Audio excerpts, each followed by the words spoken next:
Good morning students. आज का जो है हमारा टॉपिक है वो है प्रेपोजिशन।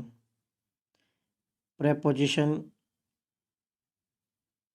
बताने से पहले मैं आपको एक बात कहना चाहता हूँ कि प्लीज़ आप सभी आलस्य न करें, घर पर रह के पढ़ें, क्योंकि मेरे को अभी भी लग रहा है कि आप आलस करें। क्यों, एक दो पेरेंट्स से बात हुई थी, वो कहते सर बच्चे बिल्कुल भी नहीं पढ़ते घर पे, तो मैंने उनको सजेस्ट किया था कि आप के लिए मैं ऑनलाइन क्लासेस ले रहा हूँ। ऑनलाइन क्लासेस के अंतर्गत आप सभी देख रहे होंगे मुझे कि मैं क्लास यहाँ पे ले रहा हूँ, आपके लिए ही ले रहा हूँ यहाँ पे क्लासें।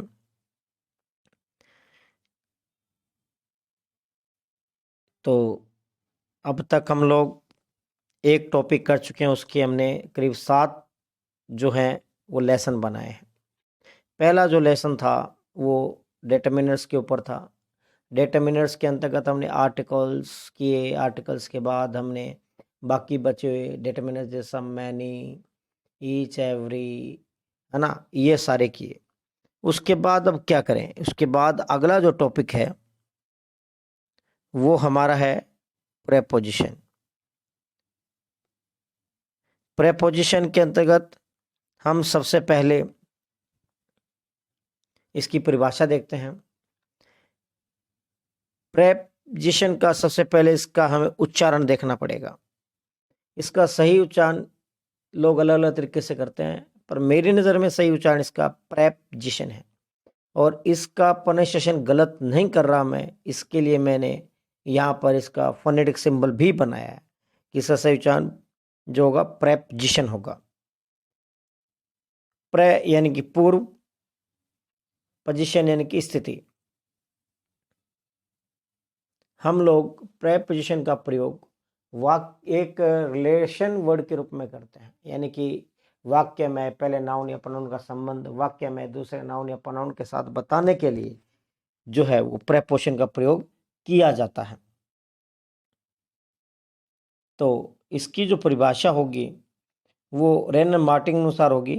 अ preposition is a word placed before a noun or pronoun to show in what relation the person or thing denoting by the noun stands to something else। यानी कि प्रेपोजिशन वह शब्द है जो किसी नाउन अथवा प्रोनाउन का संबंध वाक्य में किसी अन्य नाउन या प्रोनाउन से बताते हैं। यानी कि कहने मतलब नाउन और प्रोनाउन का संबंध वाक्य में दूसरे नाउन या प्रोनाउन से, यानी कि एक प्रकार से रिलेशन शो करते हैं। जैसे आप ये पहला वाक्य देखिए, इससे शायद क्लियर हो जाएगा कि his book is on table, कि वहां पर क्या है, his book is on table, यानी उसकी किताब जो है वो टेबल पर है।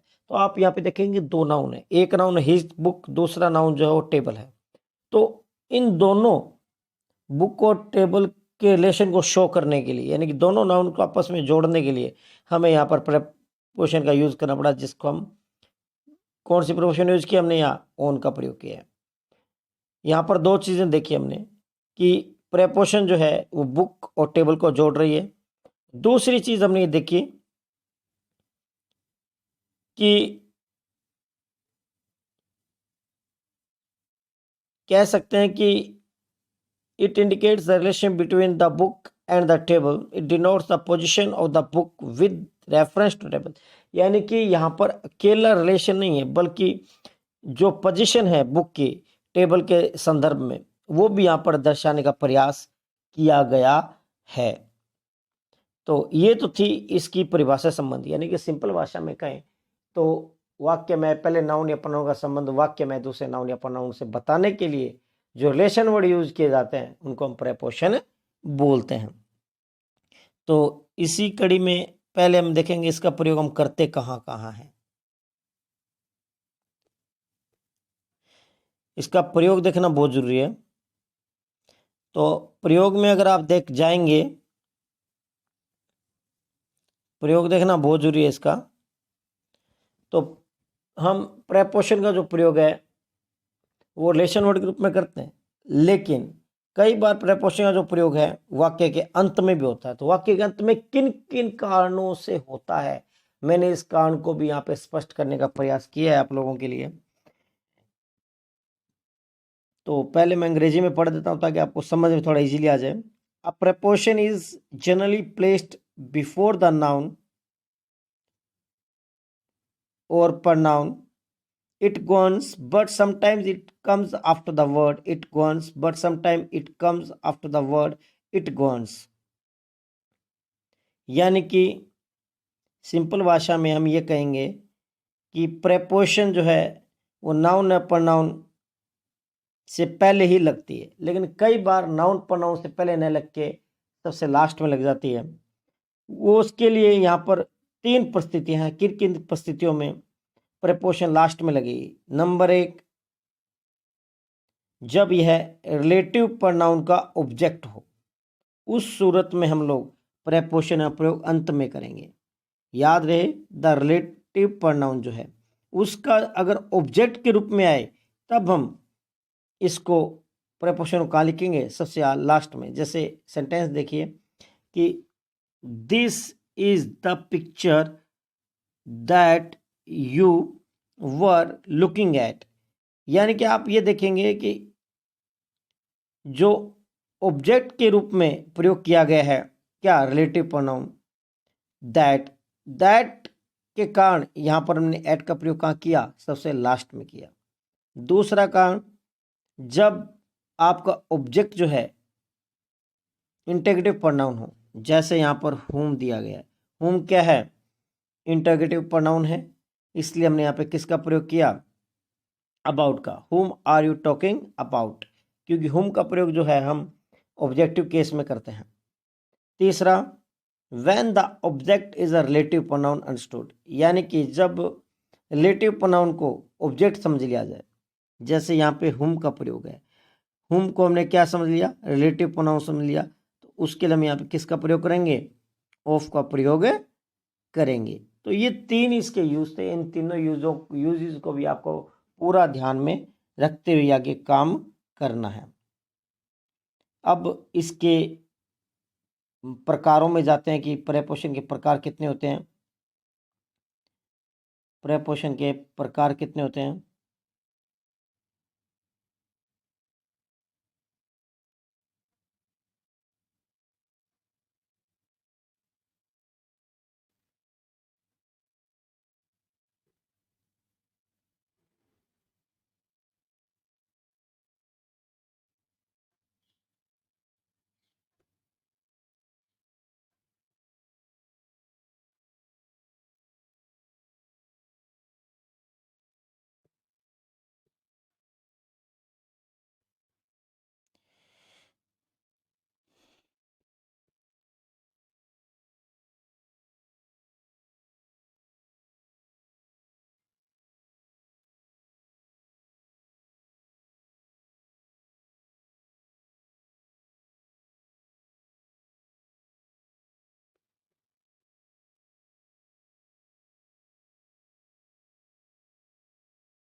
हाँ, तो अब इसके प्रकारों में जाते हैं अपने। देखिए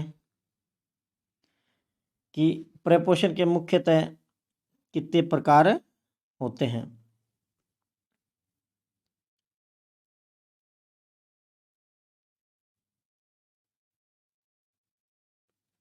प्रेपोजिशन के मुख्यतः 3 प्रकार होते हैं: टाइम, प्लेस और मोशन। टाइम यानी कि जो समय को इंगित करते हैं, प्लेस यानी कि किसी स्थान को इंगित करते हैं, मोशन यानी कि किसी की गति को। टाइम प्रेपोजिशन में वो आते हैं जो समय के बारे में आपको बताएंगी। जैसे एग्जाम्पल के तौर पे ही केम ऑन मंडे। मंडे क्या है? समय, घड़ी का समय है, दिनों के नाम है, सप्ताह के दिनों के नाम है, तारीख है। इन सब चीज़ों के लिए जो प्रेपोजिशन होती है उसको टाइम बोला जाता है। दूसरी प्रेपोजिशन होती है प्लेस की होती है। प्लेस यानी कि जो स्थान को इंगित करती है, कोई भी स्थान। जैसे the book is on table, तो यहाँ पर जो टेबल है वो क्या है? एक स्थान हो गया। बुक कहाँ पर है? टेबल पर है, इसलिए इसको प्लेस का कहा जाता है। मोशन गति। जब कोई चीज किसी स्थान पर गति करके आती है, जैसे कैट ने जंप कर दिया, किसके ऊपर आ गई? टेबल पर आ गई, तो हम किसका प्रयोग करेंगे यहाँ पे? ऑन प्रेपोजिशन का प्रयोग है, जो कि मोशन के अंतर्गत आती है। अब मेन चीज ये है कि कौन सी प्रेपोजिशन कहाँ प्रयोग होगी। बिल्कुल सही है, समझा हुआ। लेकिन आप किताबों में पढ़ेंगे तो प्रेपोजिशन एक ही प्रयोग तीन तीन चार चार तरीके बता दिया, क्योंकि कुछ प्रेपोजिशन टाइम में होती हैं, कुछ प्लेस में होती है, कुछ मोशन में होती है। लेकिन मेरे प्रिय विद्यार्थियों, हम यहाँ पर ऐसा कुछ नहीं करेंगे जिससे आप कन्फ्यूज हो। हम यहाँ पर केवल वही करने वाले हैं जिससे कि आप इजीली समझ जाएं। तो मैं यहाँ पर एक प्रेपोजिशन उठाऊंगा, चाहे उसका टाइम में यूज हो, चाहे उसका मोशन में हो, चाहे उसका प्लेस में हो, मैं एक साथ ही आपको बताने जा रहा हूँ। तो इसके लिए सबसे पहले जो है मैं जो है वो एट प्रेपोजिशन को लूंगा। कौन सी लूंगा? एट प्रेपोजिशन को। एट प्रेपोजिशन का जो प्रयोग हम कहाँ करते हैं, तो एट का प्रयोग कहाँ कहाँ करते हैं? एट का जो अर्थ होता है वो क्या होता है? पर यह होता है। तो एट का प्रयोग हम लोग करते हैं निश्चितता के लिए। निश्चितता यानी कि जहां पर एक प्रकार की सर्टेनिटी हो।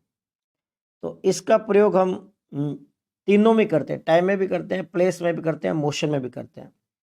निश्चित समय, निश्चित स्थान, निश्चित गति, तीनों के लिए हम किसका प्रयोग करते हैं? एट का प्रयोग करते हैं। ध्यान रहे निश्चित होना चाहिए। इस निश्चित होना चाहिए। जैसे एग्जाम्पल देखिए, यहाँ पे आप एग्जाम्पल देखिए, जैसे I get up at 5 o'clock। तो ये 5 o'clock है वो एक निश्चित समय हो गया। निश्चित समय के लिए हमेशा किसका प्रयोग किया जाता है? एट का प्रयोग किया जाता है। जैसे ही कम्स एट सनसेट, तो ये भी ये क्या हो गया? ये भी तो समय है, समय निश्चित है ना। समय निश्चित के लिए हम किसका प्रयोग करते हैं? एट का प्रयोग करते हैं। ठीक है। और ही पांचवा के देखिए, ही इज एट स्कूल। अब आपसे पूछे यार आप रमेश कहाँ है, पता है सुबह का टाइम स्कूल जाने का होता है। तो स्कूल एक निश्चित स्थान हुआ कि नहीं हुआ? निश्चित स्थान के लिए हम एट का प्रयोग करते हैं। I shall meet you at the station. Station क्या हो गया? निश्चित स्थान हो गया। तो इन चीजों के लिए हम किसका प्रयोग करेंगे? एट का प्रयोग करेंगे। जो निश्चित निश्चित समय, निश्चित स्थान और निश्चित गति। निश्चित गति के लिए एक वाक्य मैं यहाँ लिख देता हूँ, जैसे I always drive my bike at 40 km/h। यानी कि मैं मेरी गाड़ी जो है हमेशा 40 किलोमीटर प्रति घंटा रफ्तार से चलाता हूँ। तो ये जो गति है उसके लिए हम किसका प्रयोग करेंगे? एट का। ड्राइव करता हूँ मैं गाड़ी को, बाइक को, कितनी रफ्तार से? 40। तो गति के लिए, गति है हमेशा, मैंने बता दिया हमेशा चलाता हूँ। हमेशा मतलब ये क्या हो गई? एक प्रकार से निश्चित होगी ना। निश्चित गति के लिए हमेशा किसका प्रयोग करेंगे? एट का प्रयोग करेंगे। तो टाइम, प्लेस, मोशन बता दिया। इसके अलावा भी इसका यूज होता है। जैसे पॉइंट ऑफ टाइम के लिए कोई निश्चित समय बिंदु दे दिया, निश्चित समय बिंदु के लिए हम इसका प्रयोग करेंगे। वो जैसे आपको बता ही दिया कि सुबह 5 बजे उठता हूँ, सनसेट के समय आता है वो। तो इसके अलावा एट का प्रयोग कहाँ करेंगे? छोटे स्थानों के लिए, जो गांव हो या छोटा शहर हो, उसके लिए हम हमेशा एट का प्रयोग करेंगे। बड़े स्थान के लिए हमेशा इन आता है। तो एक साइलोजिज्म का प्रयोग कर सकते हैं हम लोग इसमें। जैसे छोटे स्थान के लिए एट और बड़े स्थान के लिए इन का प्रयोग करेंगे। जैसे एग्जाम्पल के तौर पे देखिए, he lives at Didwana. Didwana छोटा स्थान है। डीडवाना छोटा स्थान है। छोटे स्थान के लिए हम किसका प्रयोग करेंगे? एट का। दूसरा वाक्य देखिए, चौथा, ही लिव्स एट पटियाला इन पंजाब। वह पंजाब के पटियाला रहता है। तो पंजाब जो है वो बड़ा स्थान हो गया, है ना। तो पंजाब बड़ा स्थान हो गया। और आपने देखा तो पंजाब बड़ा स्थान हो गया, और ये जो पटियाला है वो क्या हो गया? छोटा स्थान। तो बड़े स्थान के लिए हमेशा ध्यान रहे इन आता है, लेकिन छोटे स्थान, ये क्या है? छोटा स्थान है। यानी कि पटियाला, पटियाला के लिए हम किसका प्रयोग करेंगे? हम एट का प्रयोग करेंगे। इसके अलावा ब्याज दर, आप सभी जानते हैं कि बैंक जो ब्याज लगाते हैं वो उनकी निश्चित होती है, कि आरबीआई तय करते हैं कि कौन किसने बैंक किस पे जो है ब्याज देगा। तो ब्याज दर जहाँ आएगी वहाँ पर हम किसका प्रयोग करेंगे? एट का प्रयोग करेंगे। इसके अलावा खाने का समय निश्चित होता है, लंच, डिनर, है ना। इसके अलावा last, interval, and, Noon, midnight, ये सब निश्चित समय होते हैं। जैसे मान लो हम जो है सिनेमा घर से निकले सबसे अंत में थे तो एट लास्ट आ गया, मध्यांतर में वो जल्दी आ गया तो कब आया, एट द इंटरवल। और किसी भी फिल्म की जब कहानी खत्म तो लिखा था द एंड, तो एंड यानी कि अंतिम निश्चित स्थान हो गया, एंड की बात कर रहा है। दोपहर का भोजन, रात्रि का भोजन, मिडनाइट, ये सब समय क्या रहते हैं, निश्चित रहते हैं। इसके लिए हम हमेशा किसका प्रयोग करते हैं, एट का प्रयोग करते हैं।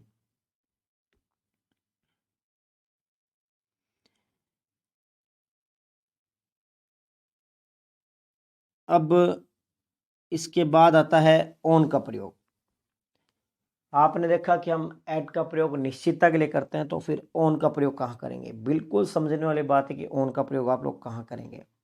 ऑन का जो प्रयोग है हम लोग स्थिरता के लिए करेंगे। स्थिरता प्लस स्पष्टता दोनों चीज होगी, उसी सूरत में हम इसका प्रयोग कर पाएंगे। अर्थ तो इसका भी एट की तरह पर ही होता है। तो इसका मुख्यतः हम प्रयोग कहाँ कहाँ करते हैं वो देखिए। हम इसका प्रयोग दिनों के साथ करते हैं, दिनांकों के साथ करते हैं, उत्सवों के साथ करते हैं, स्थिर स्थिति के लिए करते हैं, किसी दल का सदस्य होने के लिए करते हैं, किसी विषय पर दिए हुए समय में कार्य पूरा होने के लिए हम इसका प्रयोग करते हैं, किसी वस्तु के साथ किसी सतह पर स्पर्श करते हुए टिके रहने में इसका अर्थ जो अर्थ है उसमें इसका प्रयोग करते हैं। तो अब एग्जाम्पल थ्रू इस बात को समझने का प्रयास करेंगे हम लोग। जैसे आप सभी देख पा रहे हैं, पहला जो वाक्य है उसमें है he comes here on Monday. ध्यान रहे यहाँ पे मंडे दिया गया है। मंडे का मतलब यहाँ पर क्या हो गया, एक प्रकार से दिन हो गया। दिनों के साथ अभी आपको बताया किसका प्रयोग करेंगे, ऑन का प्रयोग करेंगे। दूसरा, Ram will go to Jaipur on Sunday. Sunday भी दिन हो गया। इसके अलावा हमने कहा था दिनांकों के साथ, जैसे मकर संक्रांति फॉल्स ऑन 14 जनवरी, तो यहाँ पर ये क्या हो गए, दिनांक हो गए। We celebrate elements day on 15th of August, ये भी क्या हो गया, एक प्रकार से तारीख हो गई। आई शैल फायर क्रैकर्स ऑन दीपावली, ये क्या हो गया, उत्सव या त्यौहार हो गया, जिसका कि आपको बताया कि हम किसका प्रयोग करते हैं, ऑन का प्रयोग करते हैं। There was a function on his birthday, ये भी एक जन्म दिवस हो गया, तो दिवस के लिए भी किसका प्रयोग करेंगे, ऑन का। He finish his work on time, अब कोई काम अगर दिए हुए समय में पूरा होता हो तो वहाँ पर हम किसका प्रयोग करते हैं, ऑन का प्रयोग करते हैं। Can you give a lecture on this topic, अब दिया गया कोई विषय है तो विषय के लिए भी हम किसका प्रयोग करते हैं, ऑन का प्रयोग करते हैं। I want to read a few books on English, यहाँ पर इंग्लिश क्या दे दिया, विषय दे दिया, तो विषय के लिए किसका प्रयोग करेंगे, ऑन का प्रयोग करेंगे। He is on the board of the selection of teachers, किसी दल का सदस्य होने के लिए, तो वह जो है बोर्ड का मेंबर है जो क्या करता है, टीचर्स का सिलेक्शन करता है, तो उसके लिए भी हम किसका प्रयोग करते हैं, ऑन का प्रयोग करते हैं। किसका प्रयोग करते हैं बच्चों, ऑन का। इसके अगला वाक्य देखिए, आई कांग्रेचुलेट हिम ऑन सक्सेस, तो ये विशेष अवसर हो गया, विशेष अवसर, सफलता जब उसे मैंने दे दी, तो ये एक प्रकार से उत्सव का समय मान के चल सकते हैं इसको हम, तो उसके लिए किसका प्रयोग करेंगे, ऑन का। The book is on table, ये सबसे इंपॉर्टेंट चीज़ है कि वस्तु जब एक दूसरे के ऊपर होती हैं और छूते हुए पड़ी रहती हैं, जैसे टेबल पे बुक है, मेरे हाथ में चम्मच है, तो टच कर रही है ना, इसमें देगा ध्यान रखना, स्थिरता भी है प्लस स्पर्शता भी, दोनों चीज़ें साथ होंगी, वहाँ पर हम किसका प्रयोग करेंगे, ऑन का प्रयोग करेंगे। Put the luggage on his head, यानी कि ये कहा कि इस लगेज को सिर पे रखो, तो सिर और लगेज के बीच में जो टचनेस है उसके लिए ऑन आएगा। Don't sit on the wet grass, यानी कि गिल्ली घास पर, घास जो है वो, उसके लिए किसका प्रयोग करेंगे, ऑन का। The pictures are on the wall, दीवार के ऊपर क्या है, पिक्चर्स हैं, तो किसका प्रयोग करेंगे, ऑन का, ये भी टचनेस है। The dog is dancing on the table, अब कुत्ता टेबल पे है तो वो भी टच कर रहा है, टचनेस के लिए किसका प्रयोग करेंगे, ऑन का प्रयोग करेंगे।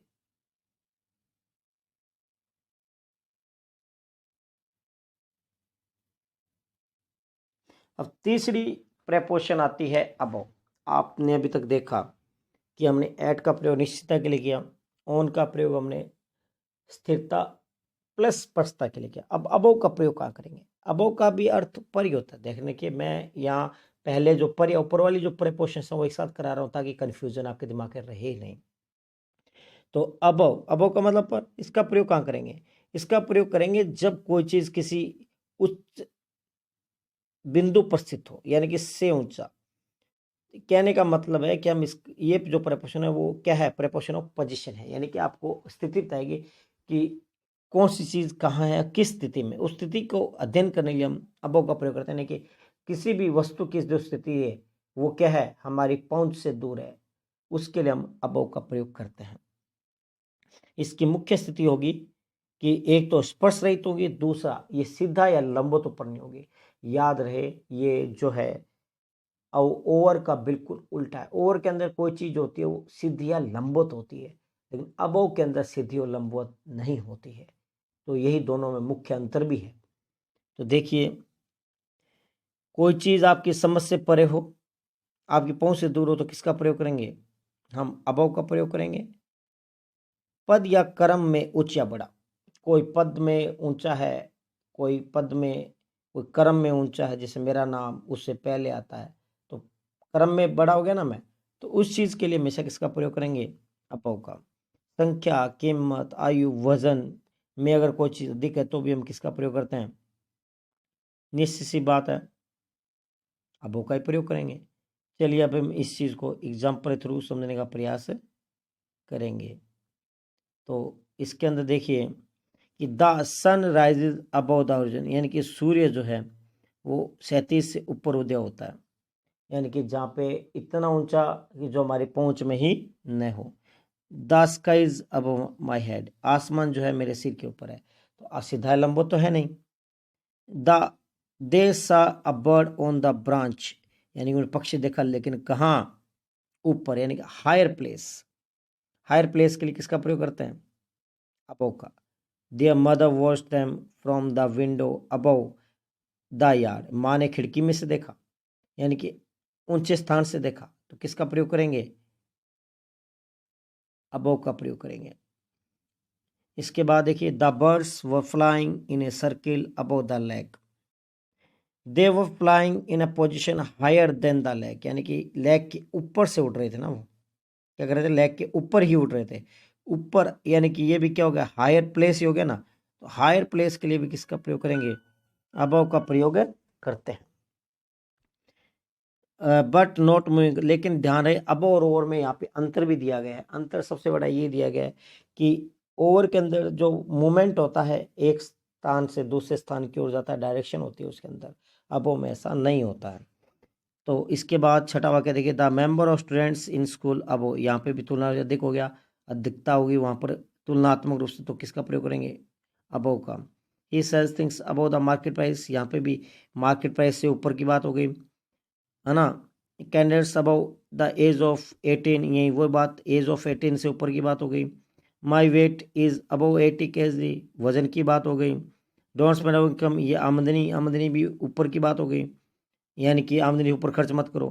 ही इज अबव एवरेज, एवरेज से ऊपर, ये भी ऊपर की बात हो गई। The birds are flying above the trees, पक्षी पेड़ों के ऊपर उड़ रहे हैं, यानी कि जो पेड़ है पेड़ों के ऊपर उड़ेंगे तो हम अब किसका प्रयोग करेंगे, क्रॉस कर रहे होते पेड़ों को तो हम ओवर का प्रयोग कर देते, लेकिन ऊपर उड़ रहे हैं तो हम किसका प्रयोग करेंगे, अबव का प्रयोग करेंगे। The number of students in the class is above 50, ये भी ऊपर संख्या की बात हो गई। A UDC is above and LDC, ये पद की बात हो गई। His cat is of suspicious, यानी वो चरित्र जो है वो संदेह से परे है, यानी कि हमारे समझ से परे कोई चीज़ होगी, हमारे समझ में जो नहीं आएगा उसके लिए हम किसका प्रयोग करते हैं, अबव का प्रयोग करते हैं।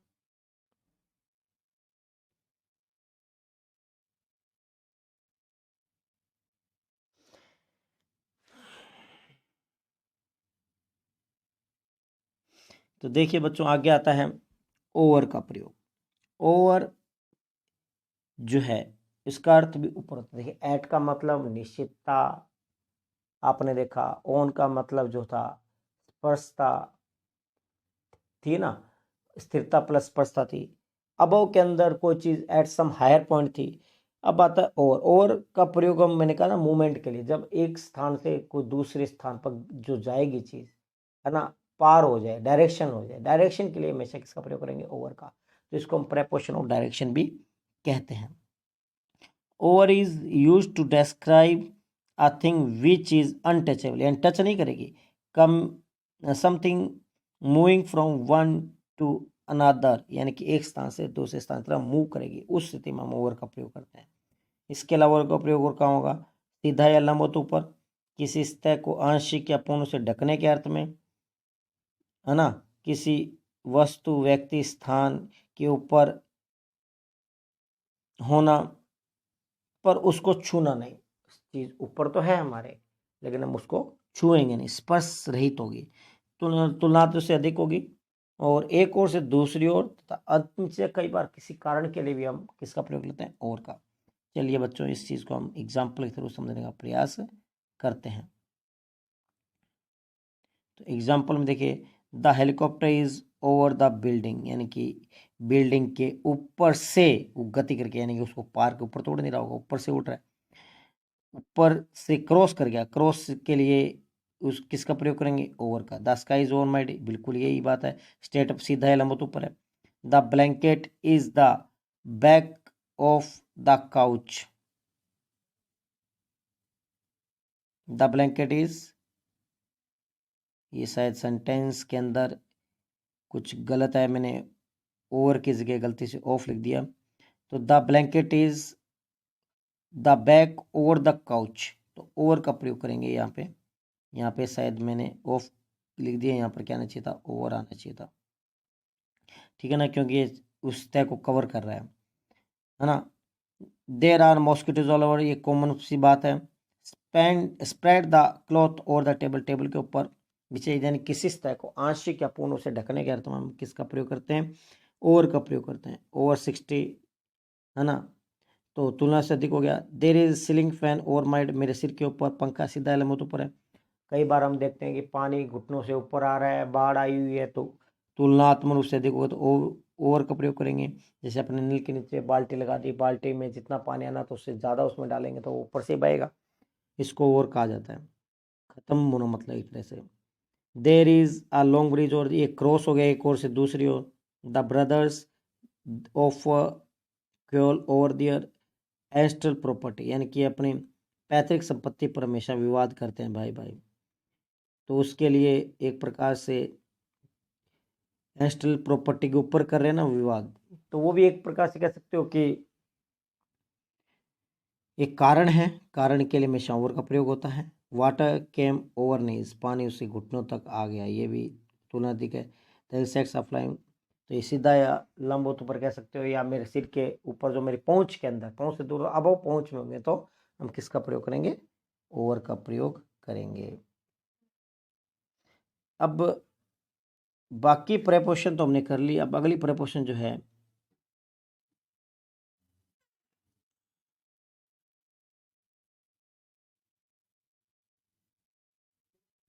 बाकी प्रेपोजिशन ने कर ली। अब ये प्रेपोजिशन है अपॉन।